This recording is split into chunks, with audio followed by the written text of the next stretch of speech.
Election 30 minutes 30 ನ್ಯೂಸ್ಗೆ ಸ್ವಾಗತ. ನಾನು ಚೇತನ್ ಹೂಗಾರ್, ನನ್ನ ಜೊತೆ ನನ್ನ ಕಲೀಗ್ ನಾನು ಧನುಶ್ರೀ. ವೀಕ್ಷಕರು, ಬೆಳಗಿಂದ ಆಗಿರುವಂತಹ ವಿದ್ಯಮಾನಗಳ ಪ್ರಮುಖ ಸುದ್ದಿಗಳನ್ನು ಒಂದೊಂದಾಗಿ ನೋಡ್ತಾ ಹೋಗೋಣ. ಕರ್ನಾಟಕ ವಿಧಾನಸಭಾ ಚುನಾವಣೆಯ ಮತದಾನಕ್ಕೆ ಕೌಂಟ್ ಡೌನ್ ಶುರುವಾಗಿದೆ. ನಾಳೆ ರಾಜ್ಯದ 224 ವಿಧಾನಸಭಾ ಕ್ಷೇತ್ರಗಳಲ್ಲೂ ಮತದಾನ ನಡೆಯಲಿದೆ.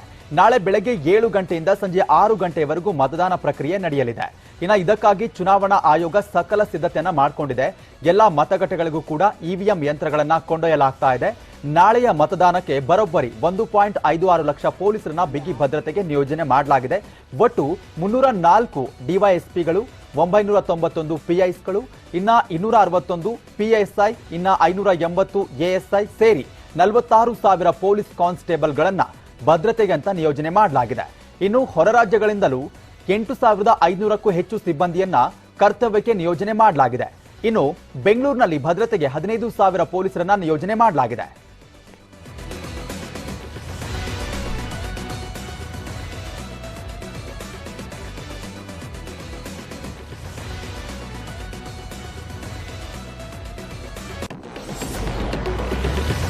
ಇನ್ನು ನಾಳಿನ ಮತದಾನಕ್ಕೆ ಚುನಾವಣಾ ಆಯೋಗ ಸಕಲ ಸಿದ್ಧತೆಯನ್ನ ಮಾಡಿಕೊಂಡಿದೆ.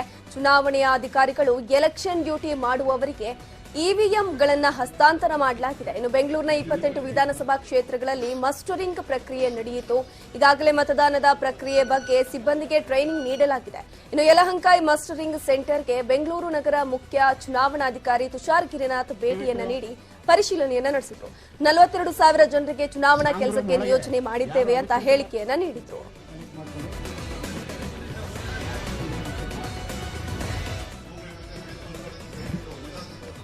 ನಗರ ಜಿಲ್ಲೆಯಲ್ಲಿ ಟೋಟಲ್ 8,802 ಆಕ್ಸಿಲರಿ ಪೋಲಿಂಗ್ ಸ್ಟೇಷನ್ ಸೇರಿ ಮತಗಟ್ಟೆ ಇವೆ. ಅದಕ್ಕೆ 4 ಪಟ್ಟು ಅಂದರೆ ನಮಗೆ 36,000 to 37,000 ಪೋಲಿಂಗ್ ಆಫೀಸರ್ಸ್ ಅಂದರೆ ಅಲ್ಲಿ ಮತಗಟ್ಟೆಗೆ ಹೋಗ್ತಕ್ಕಂಥ ಅಧಿಕಾರಿಗಳು ಅವಶ್ಯಕತೆ ಇರುತ್ತದೆ. ನಮ್ಮ ಇವಿಎಮ್ಮು ಬೇರೆ ಬೇರೆ ಕಿಟ್ ತಯಾರು ಮಾಡಿಕೊಂಡು ಇಟ್ಕೊಂಡಿದ್ದಾರೆ. ಸಂಜೆಗೆ ಪೋಲಿಂಗ್ ಸ್ಟೇಷನ್ಗೆ ಅವರು ವಾಸ ಮಾಡ್ತಾರೆ. ಅಲ್ಲಿ ಕೂಡ ನಾವು ಕ್ಲೀನಾಗಿ ಇಟ್ಕೊಂಡಿದ್ದೇವೆ. ವಾಟರು, ವಸತಿ ವ್ಯವಸ್ಥೆ, ಮತ್ತು ನಾಳೆ ಅವ್ರಿಗೆ ಮಾಕ್ ಪೋಲ್ ಇರುತ್ತೆ. ಮಾಕ್ ಪೋಲ್ 90 ಮಿನಿಟ್ಸ್ ಮುಂಚೆ ಸ್ಟಾರ್ಟ್ ಆಗ್ತದೆ.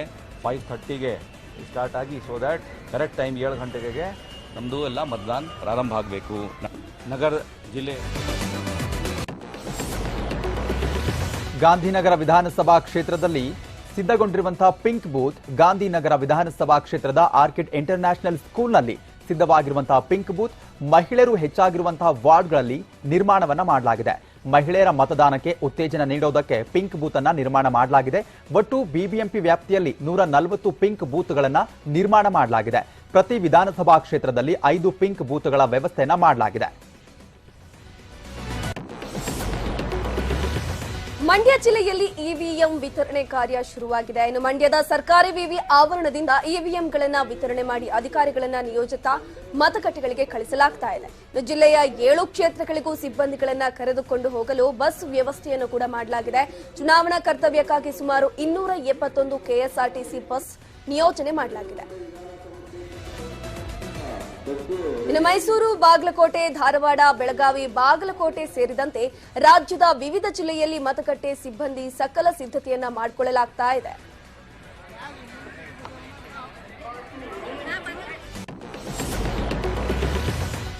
ಯಲಹಂಕ ಮಸ್ಟರಿಂಗ್ ಸೆಂಟರ್ನಲ್ಲಿ ಚುನಾವಣೆಗೆ ನಿಯೋಜಿಸಲಾಗಿದ್ದಂತಹ ಸಿಬ್ಬಂದಿ ಅಸ್ವಸ್ಥಗೊಂಡಿದ್ರು. ಮಸ್ಟರಿಂಗ್ ವೇಳೆ ಪ್ರಜ್ಞೆ ತಪ್ಪಿ ಬಿದ್ದಿದ್ದ ಸಿಬ್ಬಂದಿಗೆ ತಕ್ಷಣವೇ ಸ್ಥಳದಲ್ಲಿದ್ದಂತಹ ಚುನಾವಣಾಧಿಕಾರಿಗಳು ಪ್ರಾಥಮಿಕ ಚಿಕಿತ್ಸೆಯನ್ನ ಕೊಟ್ಟರು. ಇನ್ನು ರಾಯಚೂರು ನಗರದ ಎಲ್ವಿಡಿ ಕಾಲೇಜಿನಲ್ಲಿ ಅನಾರೋಗ್ಯ ಪೀಡಿತ ಸಿಬ್ಬಂದಿಯನ್ನ ಅಧಿಕಾರಿಗಳು ಕೆಲಸಕ್ಕೆ ನೇಮಿಸಿದ್ದಾರೆ.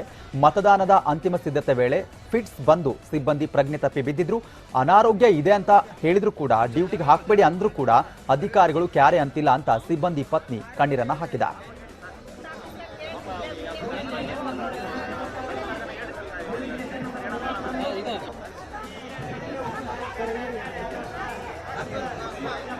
ಆತ ಗದಗ್ನಲ್ಲಿ ಕೂಡ ರಾತ್ರಿ ತಾಯಿ ನಿಧನರಾದ್ರೂ ಕೂಡ ಇವತ್ತು ಡ್ಯೂಟಿಗೆ ಹಾಜರಾಗುವ ಮೂಲಕ ಪೊಲೀಸ್ ಕಾನ್ಸ್ಟೇಬಲ್ ಅಶೋಕ್ ಕರ್ತವ್ಯವನ್ನ ನಿಷ್ಠೆಗೆ ಮೆರೆದಿದ್ದಾರೆ. ಅಶೋಕ್ ಅವರ ತಾಯಿ ಶಂಕ್ರಮ ರಾತ್ರಿ ವಯೋಸಹಜ ಕಾಯಿಲೆಯಿಂದ ಮೃತಪಟ್ಟಿದ್ರು. ರಾತ್ರಿಯೇ ತಾಯಿಯ ಅಂತ್ಯಕ್ರಿಯೆ ನೆರವೇರಿಸಿ ಕರ್ತವ್ಯಕ್ಕೆ ಹಾಜರಾದರು. ದಾವಣಗೆರೆ ಜಿಲ್ಲೆಯಲ್ಲಿ ಇವಿಎಂ ವಿತರಣಾ ಕಾರ್ಯ ನಡೀತಾ ಇದೆ. ಮೋಜು ವೀರಪ್ಪ ಕಾಲೇಜು ಆವರಣದಿಂದ ಎಲ್ಲಾ ಸಿಬ್ಬಂದಿ ಹಾಗೂ ಅಧಿಕಾರಿಗಳಿಗೆ ಇವಿಎಂ ನೀಡಿ ಮತಗಟ್ಟೆಗಳಿಗೆ ಕಳಿಸಲಾಗ್ತಾ ಇದೆ. ಜಿಲ್ಲೆಯಲ್ಲಿ ಒಟ್ಟು 14,42,553 ಮತದಾರರಿದ್ದಾರೆ. ಒಟ್ಟು 1,685 ಮತಗಟ್ಟೆಗಳಿವೆ. 8,050 ಸಿಬ್ಬಂದಿ ನೇಮಿಸಲಾಗಿದೆ. ಮತದಾನದ ನಂತರ ಇವಿಎಂಗಳನ್ನು ದಾವಣಗೆರೆ ವಿವಿಗೆ ತರಲಾಗುತ್ತದೆ.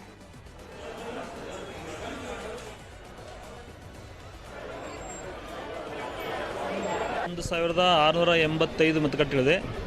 ಈ ಎಲ್ಲ 1,685 ಮತಗಟ್ಟೆಗಳಿಗೆ ಬೇಕಾದಂಥ 8,050 ಮತದಾನ ಸಿಬ್ಬಂದಿಗಳಿಗೆ 2 ಹಂತದ ತರಬೇತಿ ನೀಡಿ ಮತ್ತು ನಿನ್ನೆ ಇನ್ನೊಂದು ಹಂತದ ಪುನರ್ಮನನ ತರಬೇತಿಯನ್ನು ಮಾಡಿ ಅವರಿಗೆ ತಮ್ಮ ಅಂಚೆ ಮತಪತ್ರವನ್ನು ನೀಡಿ ಅಲ್ಲಿಯೇ ಸಹಿತ ಅವರಿಗೆ ಓಟ್ ಹಾಕೋಂಗೆಲ್ಲ ವ್ಯವಸ್ಥೆ ಮಾಡಿ ಇವತ್ತು ಅವರಿಗೆ ಬೇಕಾದಂಥ ಎಲ್ಲ ನಮ್ಮದು ಚುನಾವಣಾ ಆಯೋಗದ ನಿರ್ದೇಶನ ಪ್ರಕಾರ ಅದಕ್ಕೆ ಬೇಕಾದಂಥ ಎಲ್ಲ ಮತದಾರರನ್ನ ಮತಗಟ್ಟೆಯತ್ತ ಸೆಳೆಯೋದಕ್ಕೆ ಚುನಾವಣಾ ಆಯೋಗ ಕಸರತ್ತನ್ನ ಮಾಡ್ತಿದೆ. ದಾವಣಗೆರೆ ಜಿಲ್ಲೆಯ ಹೊನ್ನಾಳಿ ಕ್ಷೇತ್ರದ ಕುಮಾರಮ್ಮಗಟ್ಟೆ ಗ್ರಾಮ ಪಂಚಾಯತ್ ವ್ಯಾಪ್ತಿಯ ಆಂಜನೇಯಪುರದಲ್ಲಿ ಬಂಜಾರ ಸಮುದಾಯದ ಪಾರಂಪರಿಕ ಮತಗಟ್ಟೆ ಸ್ಥಾಪಿಸಲಾಗಿದೆ. ಬಂಜಾರ ಸಂಸ್ಕೃತಿಯನ್ನ ಬಿಂಬಿಸುವ ಚಿತ್ರಗಳಿಂದ ಮತಗಟ್ಟೆ ಅಲಂಕಾರ ಮಾಡಲಾಗಿದೆ. ಈ ಮೂಲಕ ಚುನಾವಣೆ ಆಯೋಗ ಮತದಾರರನ್ನ ಸೆಳೀತಾ ಇದೆ. ಚಿತ್ರದುರ್ಗ ಜಿಲ್ಲೆಯಲ್ಲಿ ಮತದಾರರನ್ನ ಸೆಳೆಯಲು ಕೋಟೆನಾಡಿನಲ್ಲಿ ವಿಶೇಷ ಪ್ಲಾನ್ ಮಾಡಲಾಗಿದೆ. ನಗರದ ಸರಸ್ವತಿ ಕಾನೂನು ಕಾಲೇಜಿನಲ್ಲಿ ಚಿತ್ರದುರ್ಗ ಸ್ವೀಪ್ ಸಮಿತಿಯಿಂದ ಮಾದರಿ ಮತಗಟ್ಟೆ ಸ್ಥಾಪನೆಯನ್ನ ಮಾಡಲಾಗಿದೆ. ಕಾಲೇಜು ಬಳಿ ಕೋಟೆಯ ಮಾದರಿ ಚಿತ್ರ ಬಿಡಿಸಿ ಮತದಾನ ಜಾಗೃತಿ ಮೂಡಿಸಿ ಎಲ್ಲರೂ ತಪ್ಪದೆ ಮತದಾನವನ್ನ ಮಾಡುವಂತೆ ಸಂದೇಶ ರವಾನಿಸಿದ್ದಾರೆ. ಇನ್ನು ನಗರದ ಸಂತ ಜೋಸೆಫ್ ಕಾನ್ವೆಂಟ್ನಲ್ಲಿ ಸಖಿ ಮತಗಟ್ಟೆ ಸ್ಥಾಪನೆ ಮಾಡಲಾಗಿದ್ದು ಮಹಿಳಾ ಸಿಬ್ಬಂದಿಯನ್ನ ನಿಯೋಜಿಸಲಾಗಿದೆ.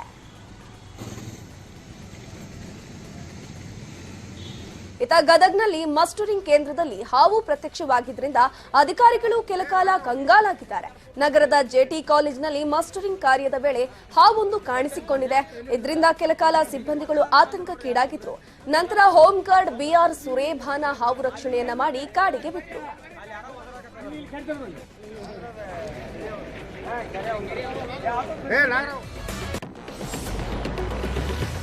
ದೊಡ್ಡಬಳ್ಳಾಪುರದಲ್ಲಿ ಮತದಾನಕ್ಕಾಗಿ ಪಿಂಕ್ ಮತಗಟ್ಟೆಗಳ ಸ್ಥಾಪನೆಯನ್ನ ಮಾಡಲಾಗಿದೆ. ದೊಡ್ಡಬಳ್ಳಾಪುರ ತಾಲೂಕಿನ ತಳಗವಾರ ಗ್ರಾಮದಲ್ಲಿ ಪಿಂಕ್ ಬಣ್ಣ ಹಾಗೂ ಬಲೂನ್ಗಳಿಂದ ಮತಗಟ್ಟೆಯನ್ನ ಸಿಂಗಾರಗೊಳಿಸಲಾಗಿದೆ. ಗ್ರಾಮದಲ್ಲಿ ಹೆಚ್ಚು ಮಹಿಳಾ ಮತದಾರರನ್ನ ಸೆಳೆಯೋದಕ್ಕೆ ಚುನಾವಣಾ ಆಯೋಗ ಮುಂದಾಗಿದೆ. ಇನ್ನು ಉಡುಪಿಯ ನಗರದ ಸರ್ಕಾರಿ ಒಳಕಾಡು ಶಾಲೆಯಲ್ಲಿರುವಂತಹ ಸಖಿ ಸೆಂಟರ್ ಅನ್ನ ತೆರೆಯಲಾಗಿದೆ. ಮಧುವಣ ಗಿತ್ತಿಯಂತೆ ಸಖಿ ಸೆಂಟರ್ ಸಿಂಗಾರಗೊಂಡಿದ್ದು ಎಲ್ಲರ ಆಕರ್ಷಣೆ ಕೇಂದ್ರ ಬಿಂದುವಾಗಿದೆ. ಇನ್ನು ಜಿಲ್ಲೆಯ 5 ವಿಧಾನಸಭಾ ಕ್ಷೇತ್ರದಲ್ಲಿ 25 ಸಖಿ ಕೇಂದ್ರಗಳ ನಿರ್ಮಾಣವನ್ನ ಮಾಡಲಾಗಿದೆ. ಈ ಚುನಾವಣಾ ಹೊತ್ತಿನಲ್ಲಿ ಹೋಟೆಲ್ನಲ್ಲಿ ಡಿಸ್ಕೌಂಟ್ ಕೊಡುವವರಿಗೆ ಚುನಾವಣಾ ಆಯೋಗ ಬ್ರೇಕ್ ಹಾಕಿದೆ. ಹೋಟೆಲ್ನಲ್ಲಿ ಆಫರ್ ಕೊಡುವುದು ಕಾನೂನು ಅಪರಾಧ ಎಂದು ಬೆಂಗಳೂರು ನಗರ ಚುನಾವಣಾಧಿಕಾರಿ ತುಷಾರ್ ಗಿರಿನಾಥ್ ಹೇಳಿಕೆಯನ್ನು ನೀಡಿದ್ದಾರೆ.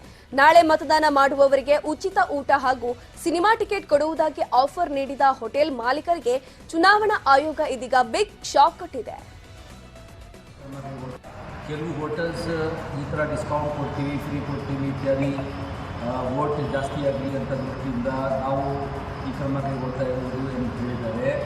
ಅದು ಎಲ್ಲ ನಿಯಮಗಳಲ್ಲಿ ಅದಕ್ಕೆ ಅವಕಾಶವಿಲ್ಲ. ಯಾವ ಥರದ್ದು ಈ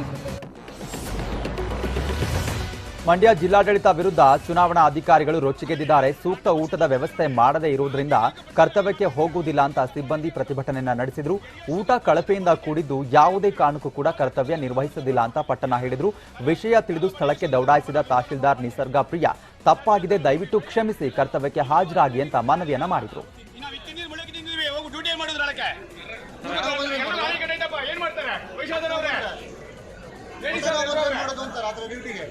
ವಿಧೇಯತನೇ ಇಲ್ಲ ಸರ್. ನಾವು ಮಳವಳ್ಳಿ ಬಂದಿದ್ದೀವಿ, ಎಲ್ಲಾ ತಾಲೂಕಿನ ಬಂದಿದ್ದಾರೆ, ಮಹಿಳೆ ಬಂದಿದ್ದಾರೆ, ಪೊಲೀಸರು ಬಂದವರೆ, ಮಿಲಿಟರಿ ಬಂದವರು, ಎಲ್ಲರೂ ಬಂದವರೆ. ಆಮೇಲೆ ಅವ್ರ ಹತ್ರ ವಿಧೇಯತನೇ ಇಲ್ಲ, ಸರಿಯಾಗಿ ಅನ್ನ ಮಾಡಿ ಬಡಿಸಲಿಲ್ಲ, ಎಲ್ರಿಗೂ ಶಾರ್ಟೇಜು. ಅರ್ಧ ಜನಕ್ಕೆ ಊಟ ಸಿಗ್ತಾ ಇಲ್ಲ. ಇರ್ತಕ್ಕಂಥ ಊಟ ಎಲ್ಲ ಅರ್ಧಂಬರ್ಧ ಬೆಂದಿದೆ. ಯಾವುದೇ ಅನ್ನ ಒಂಚೂರು ಯಾರು ಯಾವ ನೌಕರು ಒಂಚೂರು ಅನ್ನ ತಿನ್ನೋಕೆ ಆಗ್ತಾ ಇಲ್ಲ. ಆ ತರದ ವ್ಯವಸ್ಥೆಗಳಿದ್ದಾರೆ. ಕೇಳಿದ್ರೆ ಕೈ ಮುಗಿತಾರೆ, ದಯವಿಟ್ಟು ತಪ್ಪಾಗಿದೆ ಕ್ಷಮಿಸಿ ಅಂತ ಇದ್ದಾರೆ. ತಪ್ಪು ಕ್ಷಮಿಸಿದ್ರೆ ಮೊಟ್ಟೆ ಕೇಳ. ನಾಳೆ ರಾಜ್ಯ ವಿಧಾನಸಭೆಗೆ ಮತದಾನ ಹಿನ್ನೆಲೆ ಬೆಳಿಗ್ಗೆಯಿಂದಲೇ ಜನರು ತಮ್ಮ ತಮ್ಮ ಊರುಗಳತ್ತ ತೆರಳುತ್ತಾ ಇದ್ದಾರೆ. ಆದರೆ ಮೆಜೆಸ್ಟಿಕ್ನಲ್ಲಿ ಬಸ್ ಸಿಗದೆ ಪ್ರಯಾಣಿಕರು ಪರದಾಟವನ್ನು ನಡೆಸ್ತಾ ಇದ್ದಾರೆ. ನಾಳೆ ಮತದಾನ ಹಿನ್ನೆಲೆ 3,500 ಕೆಎಸ್ಆರ್ಟಿಸಿ ಬಸ್ಗಳ ವ್ಯವಸ್ಥೆಯನ್ನ ಮಾಡಲಾಗಿದೆ. ಆದ್ರೂ ಕೂಡ ಮೆಜೆಸ್ಟಿಕ್ಗೆ ಬರೋ ಪ್ರತಿ ಸಾರಿಗೆ ಬಸ್ ಫುಲ್ ರಶ್ ಆಗಿದೆ. ಹೀಗಾಗಿ ಮತದಾನ ಮಾಡಲು ಊರಿಗೆ ಹೋಗುತ್ತಿರುವ ಜನರಿಗೆ ತೊಂದರೆ ಆಗ್ತಿದೆ. ಇತ ಬಸ್ಗಳಿಲ್ಲದೆ ನೆಲಮಂಗಲದಲ್ಲಿ ಹೈವೇ ಅಕ್ಕಪಕ್ಕದಲ್ಲಿ ನಿಂತು ಜನರು ಬಸ್ಗಾಗಿ ಕಾಯ್ತಾ ಇದ್ದಾರೆ. ಹೀಗಾಗಿ ಪ್ರಯಾಣಿಕರಿಗಾಗಿ ಕೆಎಸ್ಆರ್ಟಿಸಿ ಬಿಎಂಟಿಸಿ ಬಸ್ ವ್ಯವಸ್ಥೆ ಮಾಡಲಾಗಿದ್ದು ಈಗಾಗಲೇ ಬಳ್ಳಾರಿ, ಹಿರಿಯೂರು, ಚಳ್ಳಕೆರೆ ಕಡೆ ಹೆಚ್ಚುವರಿ ಬಸ್ಗಳ ಓಡಾಟ ಆರಂಭವಾಗಿದೆ. ಈ ಭಾಗದ ಪ್ರಯಾಣಿಕರಿಗಾಗಿ 10 ಬಿಎಂಟಿಸಿ ಬಸ್ ವ್ಯವಸ್ಥೆಯನ್ನು ಕೂಡ ಮಾಡಲಾಗಿದೆ. ಹೆಚ್ಚುವರಿಯಾಗಿ ಕೆಎಸ್ಆರ್ಟಿಸಿ ಬಸ್ ವ್ಯವಸ್ಥೆಯನ್ನ ಕಲ್ಪಿಸಿದ್ದಾರೆ. ಮತದಾನಕ್ಕೆ ಊರುಗಳಿಗೆ ತೆರಳುವರಿಗಾಗಿ ನೈಋತ್ಯ ರೈಲ್ವೆ 3 ವಿಶೇಷ ರೈಲುಗಳನ್ನು ಘೋಷಿಸಿದ್ದು ಈಗಾಗಲೇ ಅಸ್ತಿತ್ವದಲ್ಲಿರುವಂತಹ ರೈಲುಗಳಿಗೆ ಹೆಚ್ಚುವರಿ ಕೋಚ್ಗಳನ್ನು ಅಳವಡಿಸಲಾಗ್ತಾ ಇದೆ. ಬೆಂಗಳೂರು ಹಾಗೂ ಬೆಳಗಾವಿ ಮಧ್ಯೆ 1 ವಿಶೇಷ ರೈಲು ಸಂಚರಿಸಲಿದೆ. ಹುಬ್ಬಳ್ಳಿ ಮಾರ್ಗವಾಗಿ ಈ ರೈಲು ಸಂಚರಿಸಲಿದೆ. ಇನ್ನು ಬೆಂಗಳೂರಿನಿಂದ ಬೀದರ್ಗೆ ಕಲಬುರಗಿ ಮಾರ್ಗವಾಗಿ 1 ರೈಲು ತೆರಳಲಿದೆ. ಬೆಂಗಳೂರಿನಿಂದ ಮುರುಡೇಶ್ವರಕ್ಕೆ ವಿಶೇಷ ರೈಲು ಸಂಚರಿಸಲಿದೆ. ಇನ್ನು ನಾಳೆ ನಡೆಯುವ ವಿಧಾನಸಭಾ ಚುನಾವಣೆಯ ಮತದಾನದ ವೇಳೆ ಹಕ್ಕು ಚಲಾಯಿಸುವ ಪ್ರತಿಯೊಬ್ಬ ಮತದಾರರಿಗೂ ಕೇಂದ್ರ ಚುನಾವಣಾ ಆಯೋಗದ ನಿರ್ದೇಶನದಂತೆ ಎಡಗೈ ತೋರು ಬೆರಳಿಗೆ ಅಳಿಸಲಾಗದ ಶಾಯಿಯ ಗುರುತನ್ನ ಹಾಕಲಾಗುತ್ತದೆ. ನಾಳಿನ ಮತದಾನಕ್ಕೆ ಪ್ರಖ್ಯಾತ ಮೈಸೂರು ಶಾಯಿ ಬಳಕೆಯಾಗಲಿದೆ. ನಾಳೆ ನಡೆಯೋ ಮತದಾನಕ್ಕೆ 1.50 ಲಕ್ಷ ಬಾಟಲ್ ಶಾಯಿ ಇಂಕ್ ಬಳಕೆಯಾಗ್ತಾ ಇದೆ. ಒಂದು ಬಾಟಲಿಯಿಂದ 750 ಮತದಾರರ ಬೆರಳಿಗೆ ಶಾಯಿ ಹಾಕಬಹುದಾಗಿದೆ. 2023ರ ಕರ್ನಾಟಕ ವಿಧಾನಸಭೆಯ ಸಾರ್ವತ್ರಿಕ ಚುನಾವಣೆಗೆ 1,50,000 ಬಾಟಲ್ಗಳನ್ನು, ಪ್ರತಿ ಬಾಟಲ್ 10 ml ಅಳತೆಯ ಬಾಟಲ್ಗಳನ್ನು ಈಗಾಗಲೇ ನಮ್ಮ ಸಂಸ್ಥೆ ಕರ್ನಾಟಕದ ಚುನಾವಣಾ ಆಯೋಗಕ್ಕೆ ಸರಬರಾಜು ಮಾಡಿದೆ. ತಮಗೆ ಗೊತ್ತಿರೋ ಹಾಗೆ ನಾಳೆ ಮೇ 10 ಮತದಾನದ ದಿನಾಂಕ ನಿಗದಿಯಾಗಿದೆ. ಈ ಚುನಾವಣೆಯಲ್ಲಿ ನಮ್ಮ ಸಂಸ್ಥೆಯ ಈ ವಿಶೇಷವಾದ ಉತ್ಪನ್ನ ಬಳಕೆಯಾಗ್ತಾ ಇದೆ. ಇದರ ನಾಳೆ ಚುನಾವಣೆ ಹಿನ್ನೆಲೆ ಅಭ್ಯರ್ಥಿಗಳು ಮನೆ ಮನೆ ಪ್ರಚಾರವನ್ನು ನಡೆಸ್ತಾ ಇದ್ದಾರೆ. ಶಿಗ್ಗಾವಿಯ ಜೇಕಿನಕಟ್ಟಿ ತಾಂಡ, ನೀರಲಕಟ್ಟಿ, ಚಂದಾಪುರ ಗ್ರಾಮದಲ್ಲಿ ಸಿಎಂ ಬಸವರಾಜ ಬೊಮ್ಮಾಯಿ ಮನೆ ಮನೆಗೆ ತೆರಳಿ ಮತಯಾಚಿಸಿದರು.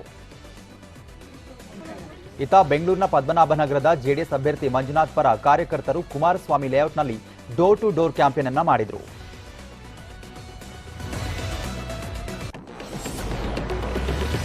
ಇನ್ನು ಉಡುಪಿಯ ಕಾರ್ಕಳ ಬಿಜೆಪಿ ಅಭ್ಯರ್ಥಿ ವಿ ಸುನೀಲ್ ಕುಮಾರ್ ಮನೆ ಮನೆ ಪ್ರಚಾರವನ್ನು ನಡೆಸಿದ್ರು. ಸುನೀಲ್ ಕುಮಾರ್ ಇದು ಪ್ರತಿಷ್ಠೆಯ ಚುನಾವಣೆಯಾಗಿದ್ದು ಮುತಾಲಿಕ್ ಸ್ಪರ್ಧೆಯಿಂದ ಸವಾಲು ಎದುರಾಗಿದೆ. ಕೆಲವೇ ಹೊತ್ತಿನಲ್ಲಿ ಮನೆ ಮನೆ ಪ್ರಚಾರಕ್ಕೆ ತೆರೆ ಬೀಳಲಿದೆ.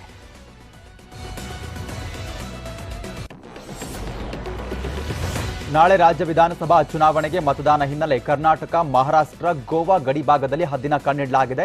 ಜಿಲ್ಲೆಯ ಗಡಿಭಾಗದ ಚೆಕ್ಪೋಸ್ಟ್ಗಳಲ್ಲಿ ತೀವ್ರ ತಪಾಸಣೆ ನಡೀತಾ ಇದ್ದು ಮಹಾರಾಷ್ಟ್ರ, ಗೋವಾದಿಂದ ಆಗಮಿಸುವ ಪ್ರತಿಯೊಂದು ವಾಹನಗಳನ್ನು ಕೂಡ ತಪಾಸಣೆ ಮಾಡಲಾಗ್ತಾ ಇದೆ. ಬೆಳಗಾವಿಯಲ್ಲಿ ಒಟ್ಟಾರೆ 58 ಚೆಕ್ಪೋಸ್ಟ್ಗಳ ಸ್ಥಾಪನೆ ಮಾಡಲಾಗಿದ್ದು 24 ಅಂತಾರಾಜ್ಯ ಚೆಕ್ಪೋಸ್ಟ್, 22 ಅಂತರ್ ಜಿಲ್ಲಾ ಚೆಕ್ಪೋಸ್ಟ್, ಜಿಲ್ಲೆಯೊಳಗಡೆ 12 ಚೆಕ್ಪೋಸ್ಟ್ಗಳನ್ನು ಸ್ಥಾಪನೆ ಮಾಡಲಾಗಿದೆ. ಬೆಳಗಾವಿ ಜಿಲ್ಲಾಡಳಿತದಿಂದ ಚುನಾವಣಾ ಮತದಾನಕ್ಕೆ ಸಕಲ ಸಿದ್ಧತೆ ಮಾಡಿಕೊಳ್ಳಲಾಗಿದೆ. ಬೆಳಗಾವಿ ಜಿಲ್ಲೆಯಲ್ಲಿ ಒಟ್ಟು 4,439 ಮತಗಟ್ಟೆಗಳನ್ನು ಸ್ಥಾಪಿಸಲಾಗಿದೆ. ಬೆಳಗಾವಿಯ 18 ಕ್ಷೇತ್ರಗಳ ಪೈಕಿ ಕಣದಲ್ಲಿರುವ ಅಭ್ಯರ್ಥಿಗಳ ಸಂಖ್ಯೆ 187. ಅದರಲ್ಲಿ 174 ಪುರುಷರು, 13 ಮಹಿಳಾ ಅಭ್ಯರ್ಥಿಗಳಾಗಿದ್ದಾರೆ. ಮತಗಟ್ಟೆ ಸುತ್ತ ಬಿಗಿ ಪೊಲೀಸ್ ಭದ್ರತೆಯನ್ನ ಕೈಗೊಳ್ಳಲಾಗಿದೆ. ವಿಧಾನಸಭಾ ಕ್ಷೇತ್ರದಲ್ಲಿ ಒಟ್ಟು 187 ಕಾಂಟೆಸ್ಟಿಂಗ್ ಕ್ಯಾಂಡಿಡೇಟ್ಸ್ ನಮ್ಮ ಜಿಲ್ಲೆಯಲ್ಲಿ ಇದ್ದಾರೆ. ನಮ್ಮ ಜಿಲ್ಲೆಯಲ್ಲಿ 37,67,574 ಜನ ವೋಟರ್ಸ್ ಇದ್ದಾರೆ. ಆಮೇಲೆ ನಮ್ಮ ಬೆಳಗಾವಿ ಜಿಲ್ಲೆಯಲ್ಲಿ ಇಡೀ ರಾಜ್ಯದಲ್ಲಿನೇ ಅತ್ಯಧಿಕ 18 ವರ್ಷದಿಂದ 19 ವರ್ಷ ಏನು ಯುವ ಮತದಾರರಿದ್ದಾರೆ, ನಾವು ಅವರಿಗೆ ನೋಂದಣಿಯನ್ನ ಮಾಡ್ಕೊಂಡಿದ್ದೇವೆ. ಹೈಯೆಸ್ಟ್. ಭಾರೀ ಮಳೆಗೆ ಕುಸಿದು ಬಿದ್ದ ಮತಗಟ್ಟೆಯ ಕಟ್ಟಡ, ಮಳೆಗೆ ಕುಸಿದು ಬಿದ್ದ ಮತಗಟ್ಟೆಯ ಗೋಡೆ ಹಾಗೂ ಮೇಲ್ಚಾವಣಿ. ಹಾವೇರಿ ಜಿಲ್ಲೆಯ ರಟ್ಟಿಹಳ್ಳಿ ತಾಲೂಕಿನ ಕುಡುಪಲಿ ಗ್ರಾಮದ ಶಾಲಾ ಕಟ್ಟಡದ ಗೋಡೆ ಕುಸಿದಿದೆ. ಗಾಳಿ ಮತಗಟ್ಟೆಯ ತಗಡು ಹಾಗೂ ಹಂಚುಗಳು ಹಾರಿ ಹೋಗಿವೆ ಗಾಳಿಗೆ. ಇನ್ನು 112 ಸಂಖ್ಯೆಯ ಮತಗಟ್ಟೆ ಹಾಳಾಗಿದೆ. ರಾಜ್ಯದ ಹಲವು ಜಿಲ್ಲೆಗಳಲ್ಲಿ ಮಳೆ ಅಬ್ಬರಿಸ್ತಾ ಇದೆ. ಹೀಗಾಗಿ ನಾಳೆ ನಡೆಯಲಿರುವ ಮತದಾನದ ಮೇಲೆ ವರುಣನ ಕರಿನೆರಳು ಆವರಿಸಿದೆ. ವಾಣಿಜ್ಯ ನಗರಿ ಹುಬ್ಬಳ್ಳಿಯಲ್ಲಿ ಭಾರೀ ಮಳೆಯಾಗಿದ್ದು ನ್ಯಾಷನಲ್ ಮಾರ್ಕೆಟ್ ಜಲಾವೃತಗೊಂಡಿದೆ. ನಗರದ ಹಲವೆಡೆ ಮರಗಳು ಧರೆಗುರುಳಿದೆ. ಏಕಾಏಕಿ ಸುರಿದ ಭಾರೀ ಮಳೆಗೆ ಜನರು ಹೈರಾಣಾಗಿದ್ದಾರೆ.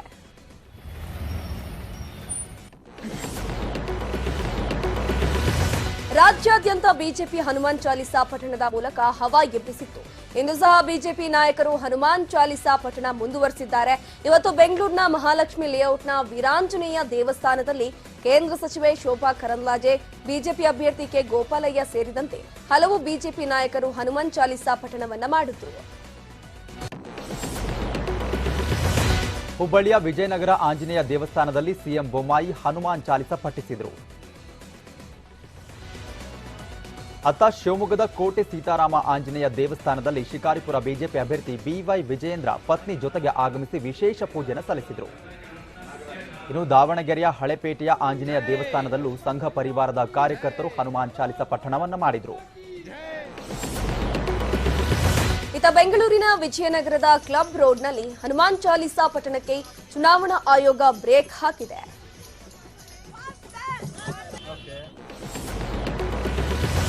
ಮೈಸೂರಿನ ಚಾಮುಂಡಿ ಬೆಟ್ಟಕ್ಕೆ ತೆರಳಿ ಡಿಕೆಶಿ ಹಾಗೂ ಸಿದ್ದರಾಮಯ್ಯ ವಿಶೇಷ ಪೂಜೆಯನ್ನು ಸಲ್ಲಿಸಿದ್ದಾರೆ. ಇನ್ನು ಕೆಜೆ ಜಾರ್ಜ್ ಕೂಡ ಜೊತೆಗಿದ್ರು. ನಾಳೆ ಎಲೆಕ್ಷನ್ ಇರುವ ಹಿನ್ನೆಲೆಯಲ್ಲಿ ಪೂಜೆ ಸಲ್ಲಿಸಿ ದೇವಿಯ ಆಶೀರ್ವಾದವನ್ನು ಪಡೆದುಕೊಂಡಿದ್ದಾರೆ.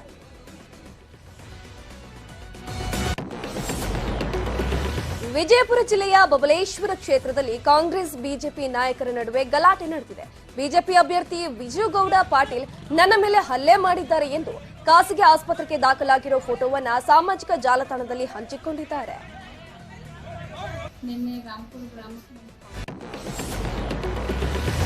ವಿಧಾನಸಭೆ ಚುನಾವಣೆ ಹಿನ್ನೆಲೆ ರಾಜ್ಯದಲ್ಲಿ ಎಣ್ಣೆ ಭರ್ಜರಿಯಾಗಿ ಸೇಲ್ ಆಗಿದೆ. ಒಂದೇ ವಾರದಲ್ಲಿ ಬರೋಬ್ಬರಿ 1200 ಕೋಟಿ ಬಿಸಿನೆಸ್ ಆಗಿದೆ. ನಿನ್ನೆಯಿಂದ ನಾಳೆ ಮಧ್ಯರಾತ್ರಿವರೆಗೂ ಕೂಡ ಮದ್ಯ ಮಾರಾಟ ಬಂದ್ ಮಾಡಲಾಗಿದೆ.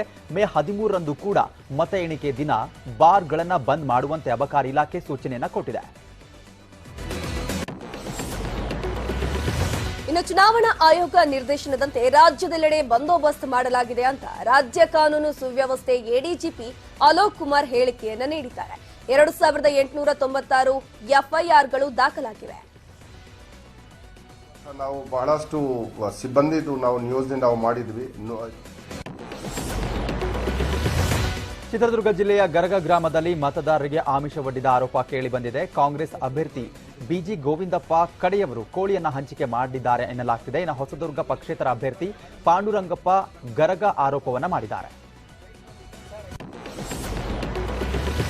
ಬೆಂಗಳೂರು ದಕ್ಷಿಣ ವಿಧಾನಸಭಾ ಕ್ಷೇತ್ರ ಚಿಕ್ಕಲಸಂದ್ರದಲ್ಲಿ ಮರದ ಬುಡದಲ್ಲಿ ಗರಿಗರಿ ನೋಟುಗಳು ಪತ್ತೆಯಾಗಿವೆ. ಇದೇ ವಿಚಾರಕ್ಕೆ ಕಾಂಗ್ರೆಸ್ ಮತ್ತು ಬಿಜೆಪಿ ಕಾರ್ಯಕರ್ತರ ನಡುವೆ ಗಲಾಟೆ ಕೂಡ ಆಗಿದೆ.